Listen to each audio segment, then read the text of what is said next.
El recuerdo que tengo es como familia. Todo el mundo quería hacer el taller con él. Carismático, seguro de él mismo. Era como un dios para nosotras, que le admirábamos. Lo que él decía se hacía, y se hacían ejercicios donde había mucho contacto, mucho piel con piel. Okay, let's commence. Hi, good afternoon. We're going to present one of the films which is in the official section of this 70th edition of the San Sebastian Film Festival. In this case, as a special screening, it is Sostre, groc, techo amarillo, the yellow ceiling, the new film by ISABEL, COIXET. And I'm going to introduce you to an important part of the team. And from the far end all the way to me, Carlos Pedra, who's a producer of the film. AÍDA FLIX is one of the protagonists. VIOLETA Porta, also a protagonist of the film. MARTA, PACHÓN, protagonist of the film.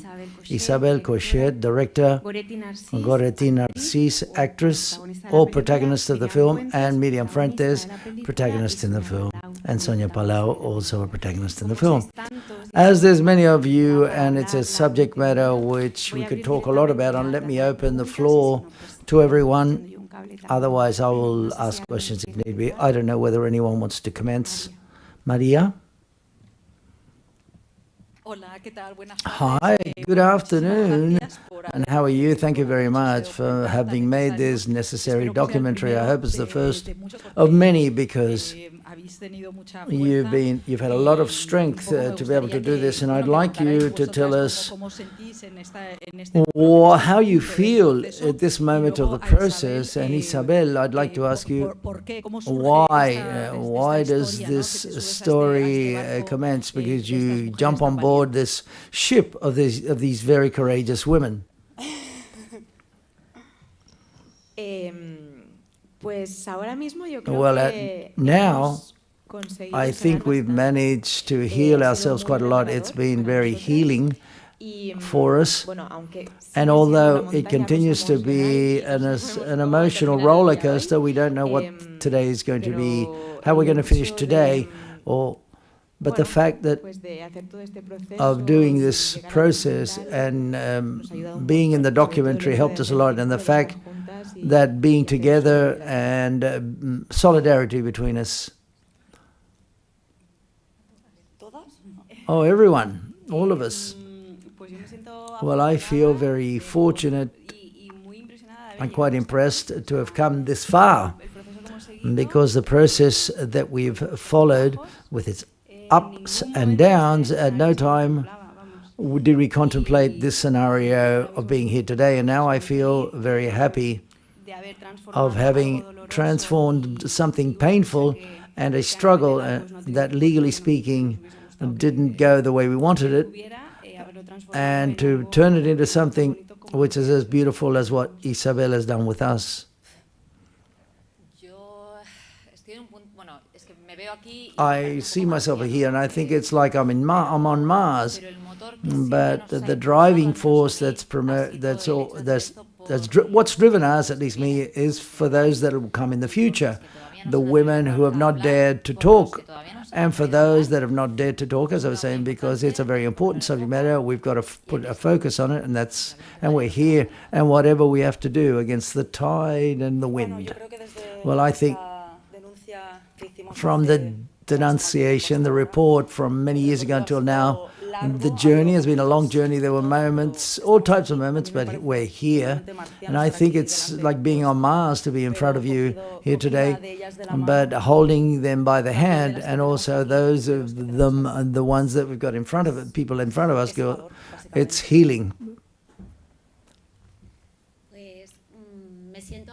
I feel thankful and grateful that Isabel has given us this opportunity of having a loudspeaker such as this.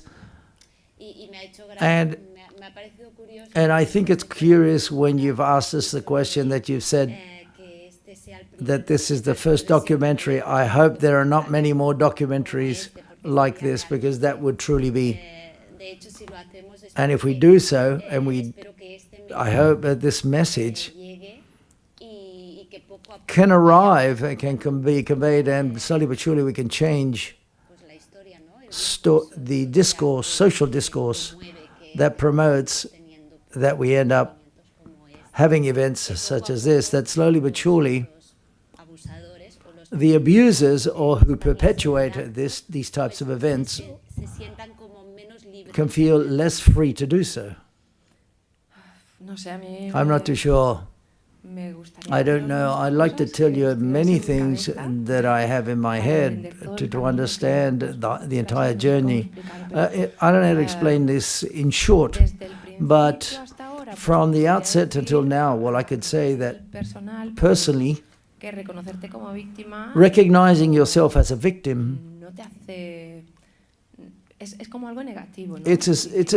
being a victim is something negative. No one wants to recognize themselves as such. So therefore, I didn't want to recognize myself as a victim. For me, it was another process. But the true act of courage is to recognize that you've suffered sexual abuse or abuses, and you've been a victim of this, and then you continue and go on with your life, with what's happened, but you go ahead on your life journey and our journey together. As my colleagues have said, it's a healing journey and a learning journey. We've learned a lot about abuse, about it being sordid, and many things, and I'd like for you to be in our minds at present. Well, I think the second part of the question was for Isabel, if I'm not mistaken. Why? Well, because one day a girl who's called Ana Sanchez Paloma showed me an article of two people who are here, which is Albert Limoges and Nuria Juanico, and all of a sudden I read this article, and knowing how precarious is the way work in the press in this country, I thought it was a masterpiece. I think it was documentary, it was polyhedric, and it talked about allowed to see powerful voices in the article, and I thought that there was something that we could explore. I not too sure what I wanted to do. I knew I wanted to do something. I talked to them. Then I talked to these women, initially via Zoom, because we're talking when we were still in lockdown. And simply the first time we talked on the screen, I thought, I want to do something because I have no doubt that what they're saying is true. It can't be that this is... It can't be true that this has, prescribed in time when there's been an investigation and the events, the truth of the events have been recognized, but the time has gone by and they can't, nothing can be done about it. But I want to know more, and that's where we started.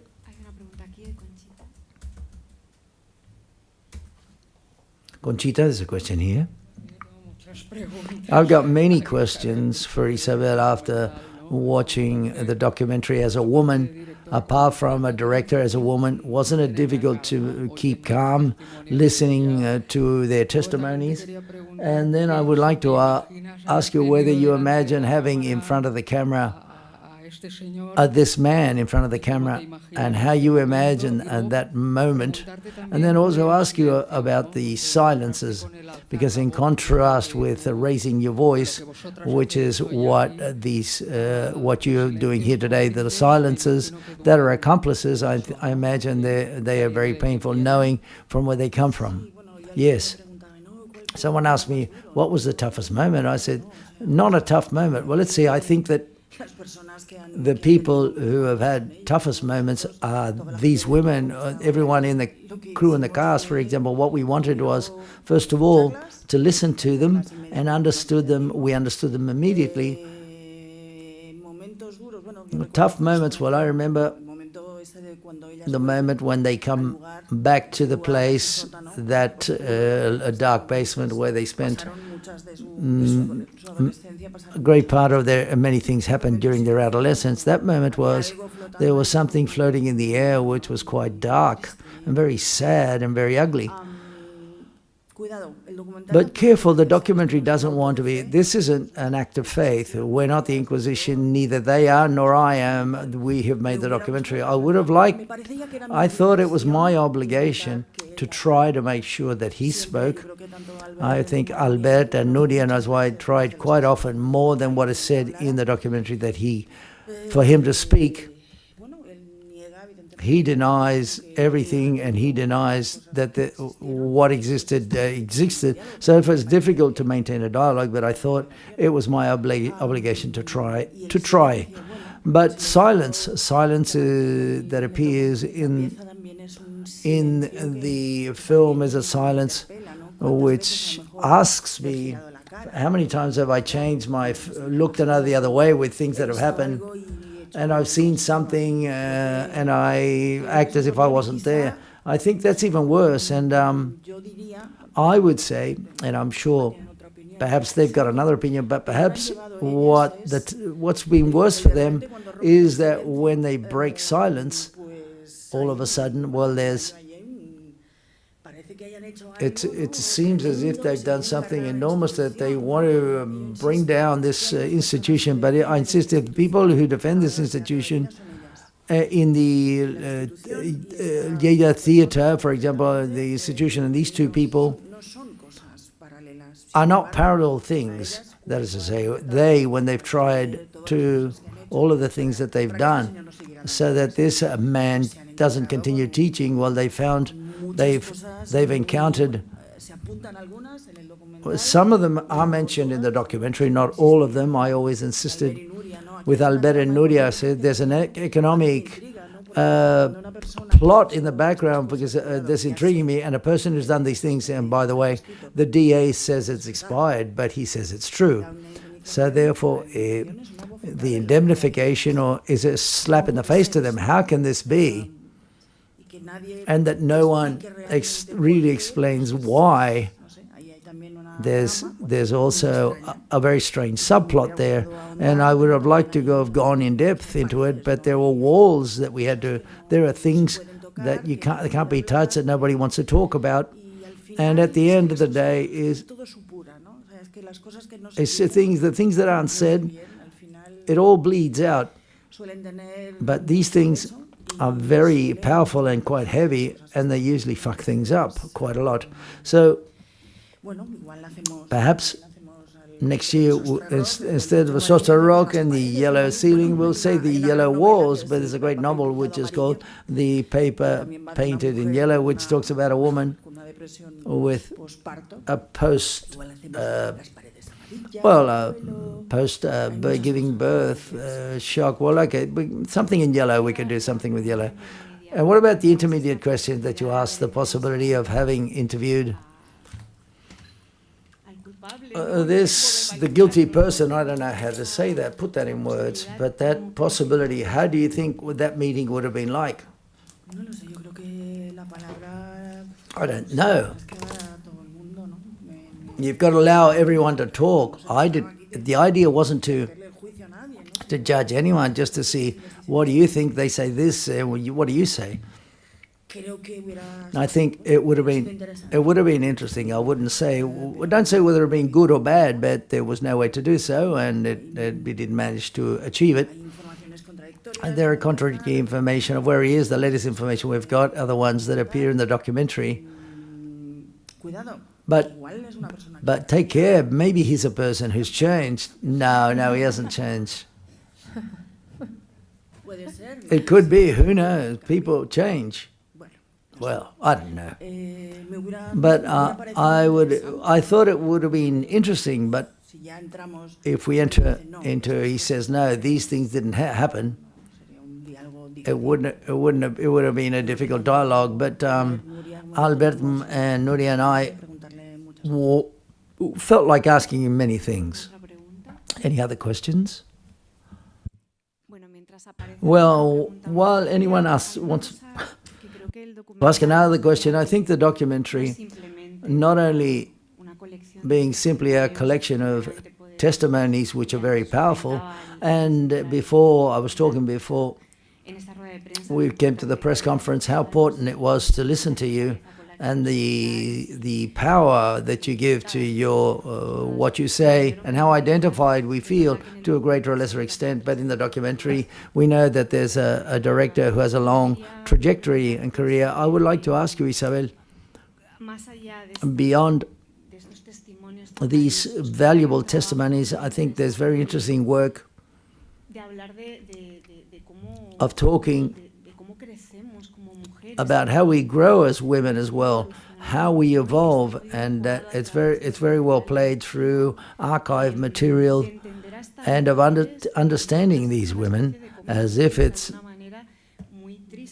very sadly, but very painfully, but it transcends the documentary, which are just testimonies, to tell this story of being a woman now and how time goes by and how it affects it. One moment could affect us three times fold in the future, and that's very difficult to achieve in a documentary. And I think value should be given to this, because when documentaries, what they tell is so powerful and the testimonies are so powerful, it seems that no work, directing work, is behind this. And I think it's a film which is very well directed in that sense, because these are stories which are very well told of a group of women who are quite unique, and each of you have a different story, despite that it's the same character, but these you've come up against the same character. But I'd like to know about the work you've done, of the way you approach it and the way you direct it. Well, the approach, the script with Laura Cerrero,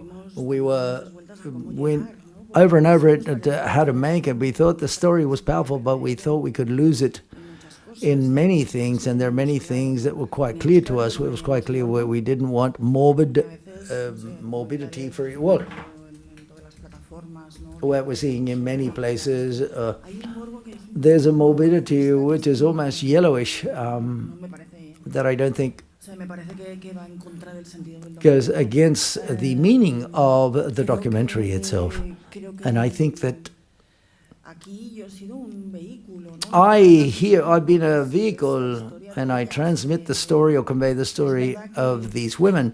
And the truth is, and naively, I thought it was going to be a process which was relatively easy, but every step that we've taken with them to achieve archive material, to achieve messages of a platform in the story of the messenger, every step was very costly, and there was a digital presence of them in the theatre or in the plays they've done. That's all been deleted. They've not given us any material. The materials of plays were DV3 or parents or students that had recorded these plays. Nothing has been given from when he went through the classroom. There were many plays, but there's not been nothing. They wanted to delete who they were, and this, to me, I must say, it made me feel made me feel rage and very angry. I'm not going to imagine how they feel about it, but Mariona, the editor, has done an incredible work, and I want to highlight that when we started the editing, Mariona, the editor, says, I want to be a mother. And obviously I tried to convince her to not do so. It wasn't the moment to do those things, to become a mother, but gee, no, because otherwise I'm going to get too old. Oh, too old, what do you mean? So therefore, during the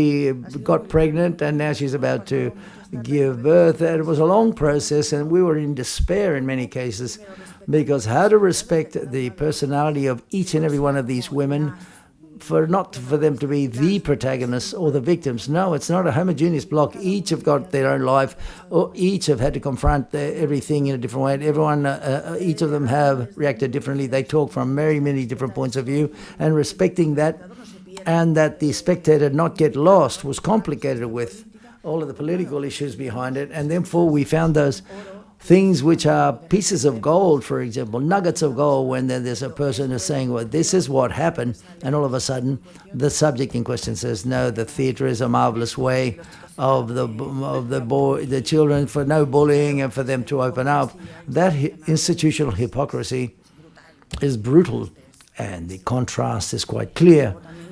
And also, thanks to the fact that one of the students that appears in one of he was filming with his mobile phone, was the only person, and I thank him very much for what he did, because that material, because when they say this was like a sect. You mean a sect? No, there are images. It is. That's how he saw himself, like a guru who illuminated the life of these poor boys and girls. There's another question by Conchita. You can correct me if I'm saying, well, you can correct me if I'm doing it. I'm interested in knowing, I'm not telling you exactly what's the term, whether the documentary can make it reopen this case in one way or another, whether it might have that effect or not. Well, let's see. The public prosecutor and Carla can say that if there are new reports, it could be open. But the truth is that when the people in the last few generations that he abused see the consequences that it has to talk, well, obviously this is like a fish that's biting its own tail. What advantage does it have a victim that doesn't talk? They may doubt what you're saying. Where's the proof? You're inventing it, you're exaggerating, or turn the page, which is what they normally say. So therefore, I doubt very much that as things happen in the world, the new generations who may perfectly reopen the case do so. Well, this may occur. I don't know. Many things may happen. I don't know what you think about this.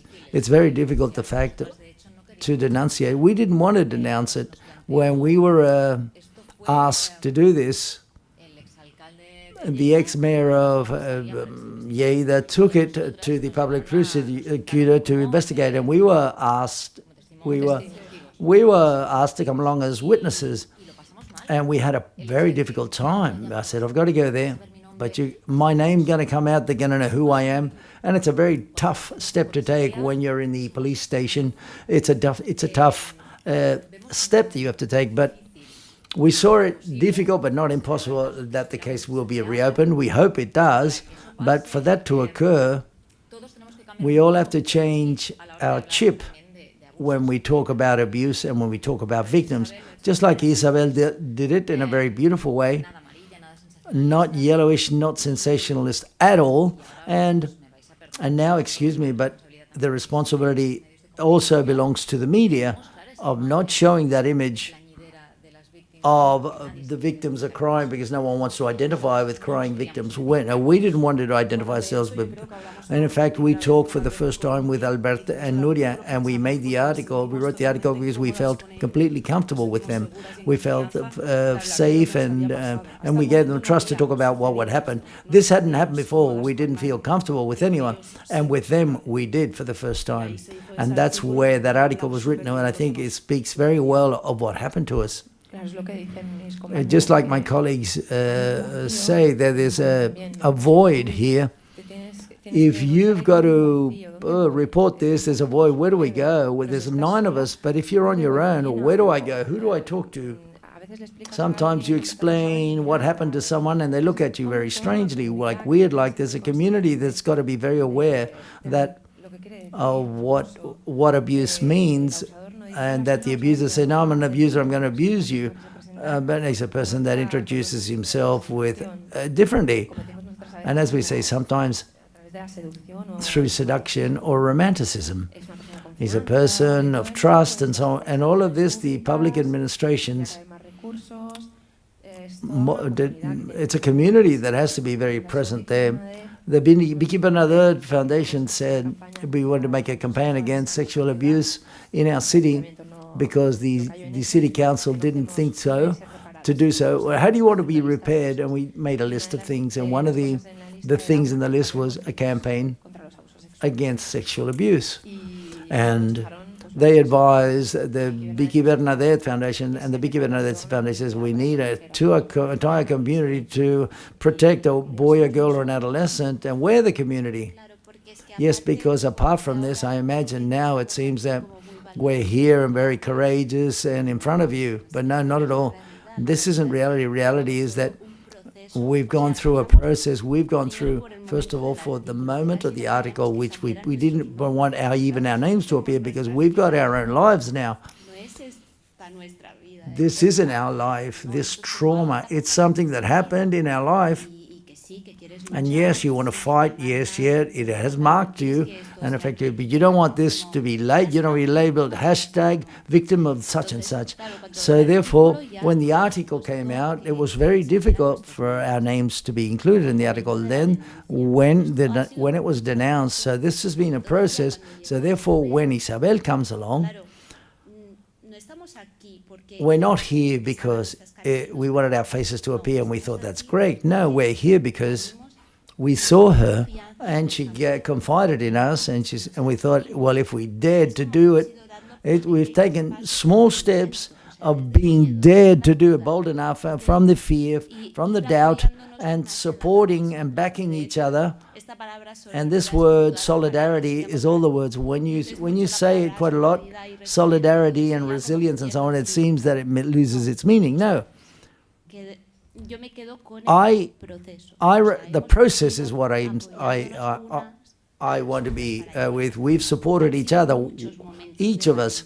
There's many moments of courage and bravery, and above all because every time that we found a person who told us, yes, I believe you, well, that's where we got our strength. The strength, we got it at those moments, in those moments of, yes, I believe what you're saying. Yes, I'm going to convey your message, and it's going to be known. And we hope it's of some use. We do it with fear because of the void that exists. We hope that if there are people that feel recognized, they can identify the modus operandi, because Isabel has portrayed the abuser very well. And I think he's the protagonist of the documentary. Quite often it's the victims. And what happened and how old. No, I'm very interested in prejudging and judging a victim. But the documentary, when I saw it for the first time, I said,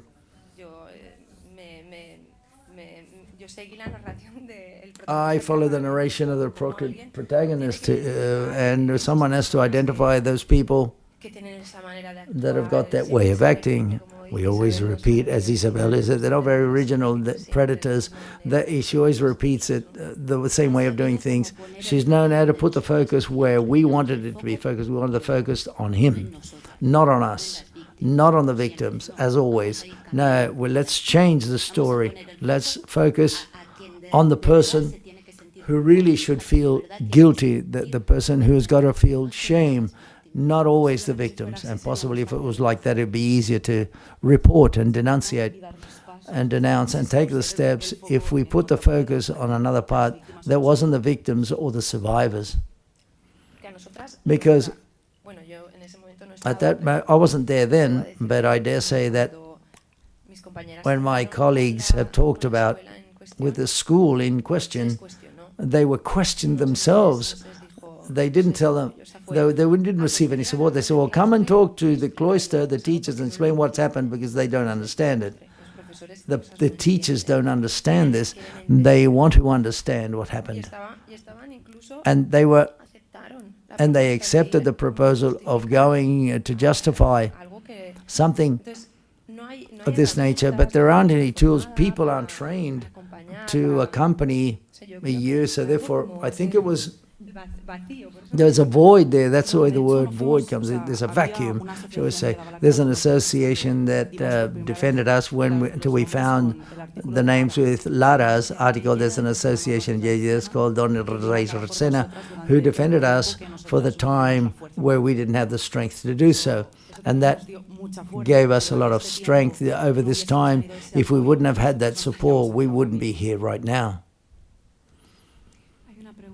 There's a question here, Maria. The documentary is not only your case, but it's structural. It's like the anatomy of all the silence.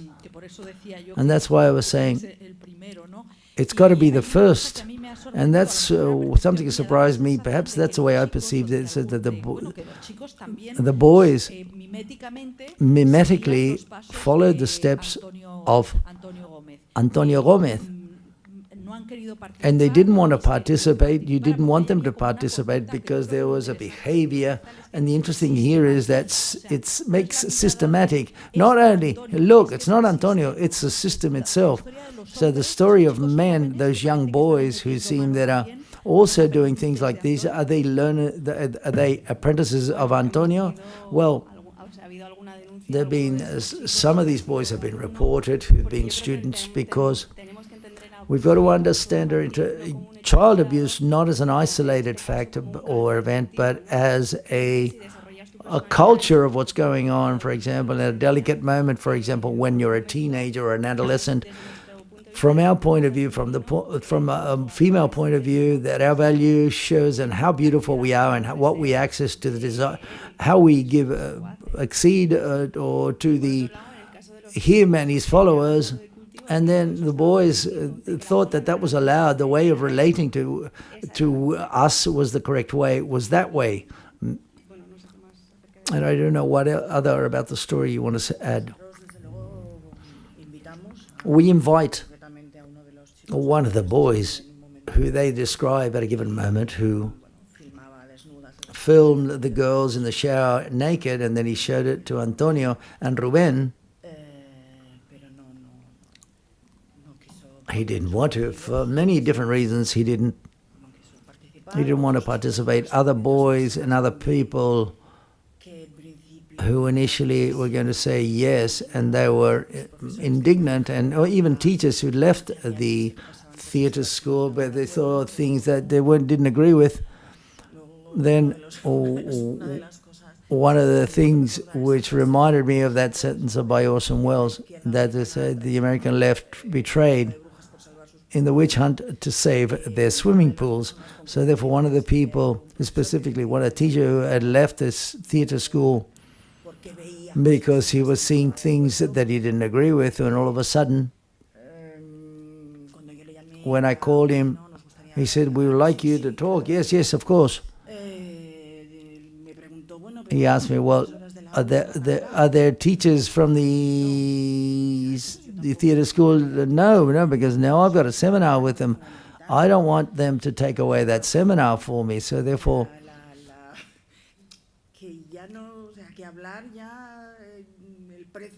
the price of talking isn't that something horrible is going to happen, but because you're going to stop making 300 euros, but perhaps this person may need those 300 euros. I'm not saying no, but I don't think that's the reason. I think it's all a very miserly system. And I think they didn't, with very little, all of this shouldn't have happened if a recognition of the events and, well, forgiveness, especially to the family, their families, when this doesn't happen. Well, obviously, you've got to say, let's talk about this and let's tell things that perhaps the truth is it would have been much better for them not to talk, but thank God we're not practical, and neither are we practical women. I'm not too sure whether any further questions.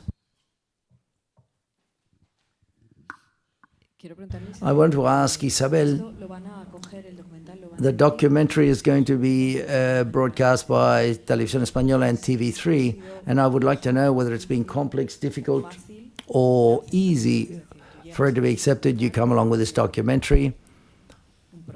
It's been a process relatively easy or not, or did they understand it initially? Well, they said, well, one of the people, representative and director of Television Orionolis, Television in Catalonia, for example, backed us very much, supported us very much. It's true that I go, well, okay. I remember, for example, one of the things that one of the first people that I talked about the documentary where we were still starting was a well-known platform, and I remember they just gave me the national award here in San Sebastian, and me and my partner were going to the Segovia festival, and I was very happy, thinking, well, this is fantastic. You'll see what happens here. This is going to be fantastic. It's going to be easy to make the documentary. And I remember that I think that's one of the things that we've had quite present. That is, I think this well-known TV channel, the person in charge, and I had submitted a project which was just on paper, with no photos. I knew them via Zoom. I had a slide idea, and I remember the director of this well-known TV channel calls me up, and with my award and everything, going to the high Segovia Film Festival, he said, no, well, we're not interested in this because, of course, because I don't want details. I don't want to know what he did and how did and what he did. No, I'm sorry. We don't need this. He said, yeah, well, of course. There's not been any violence nor rape. Well, we're not interested in that. And that was it. And I thought, well, welcome to reality. How short-lived was my Leonardo DiCaprio and the Titanic? How short-lived was my dream? And there's someone that wants things in a very graphic manner, and they want to bring about morbid situation, and what we wanted was something else. And I think, and this film is completely different. If we want to be morbid, for example, well, who does it? It might give ideas to other people, other predators, to do this, people of this nature that are not okay, mentally speaking, though. But no, when we told Oriol Soto, well, we already had a lot done, because I forged ahead because I wanted to make this film, and if nobody wants to show it and broadcast it anywhere, well, we'll see it. Someone will see it at school with a projector or whatever. Oriol understood straight away why we wanted to do it this way. He understood the tone, and as of there, it was easier. And TV3 as well, they understood what we wanted to do was something different, something else. And I want to thank him very much, because with him out there, we wouldn't be here, and the people wouldn't have the opportunity of see it on open TV, which is very important, and see this documentary on open TV. Not too sure whether there's a final question.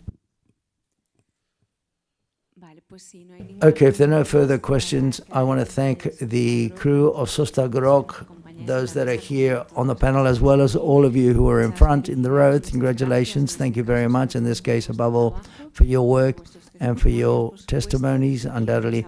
Thanks to all of you for being in the press conference. Thank you.